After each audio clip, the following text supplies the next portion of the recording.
Depuis quelques jours, notre pays est confronté à des coupures d'électricité répétées et prolongées dans le Grand Libreville ainsi que dans plusieurs villes et dans plusieurs localités de l'intérieur du pays.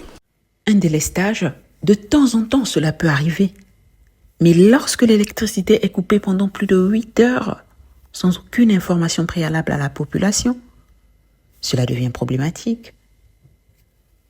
Alors, pourquoi un pays aussi riche en ressources naturelles doit-il continuer à subir de tels délestages? Analysons ensemble cette problématique. Plusieurs facteurs anciens sont à l'origine de ces délestages, notamment la capacité de production insuffisante. Bien que le Gabon soit producteur d'hydroélectricité, la capacité actuelle ne suffit plus à couvrir une demande en constante augmentation, en particulier dans les grandes villes comme Libreville. La croissance rapide de la population urbaine exerce une pression supplémentaire sur le réseau électrique. Le vieillissement des infrastructures, une grande partie des équipements électriques est aujourd'hui obsolète et mal entretenue. Résultat, des pannes fréquentes, particulièrement visibles lors des pointes et quand la demande atteint son maximum. La mauvaise gestion des ressources, des dysfonctionnements dans la direction du secteur énergétique ont rendu la distribution de l'électricité moins efficace. Un exemple marquant, l'arrestation des agents de la SEEG impliqués dans un réseau parallèle illégal relevant un grave manque de contrôle et de transparence dans ce secteur stratégique. Mais comment faire pour sortir de cette crise énergétique? Voici quelques solutions concrètes.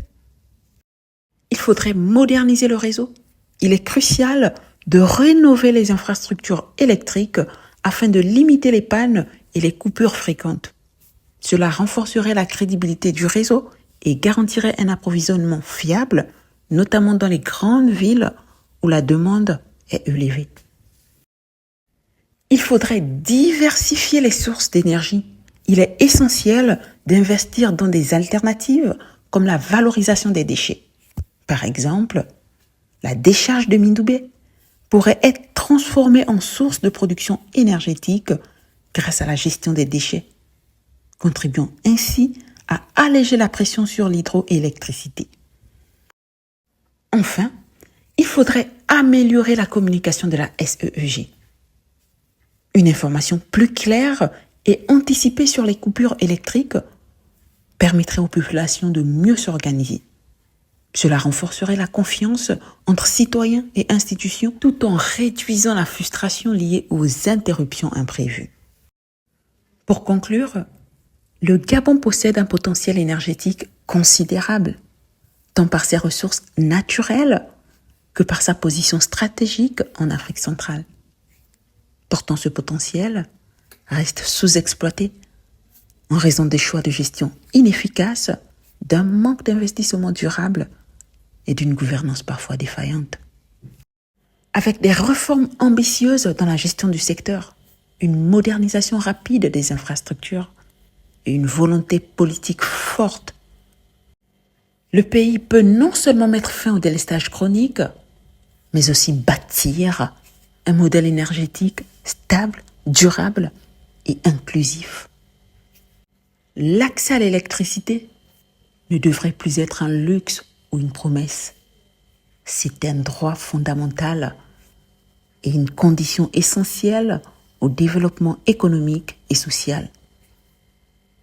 Le Gabon a les moyens. Reste à transformer ce potentiel en réalité. Et toi, t'as une idée pour sortir le Gabon du délestage? Dis-le en commentaire et abonne-toi si tu veux qu'on en parle ensemble. Comme le disait un sage, quand l'électricité s'en va, la lumière reste dans la patience et l'union.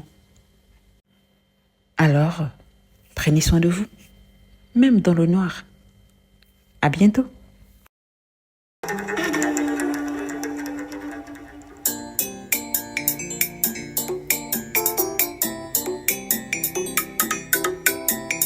yo yo yo, pamwana nzeni haya.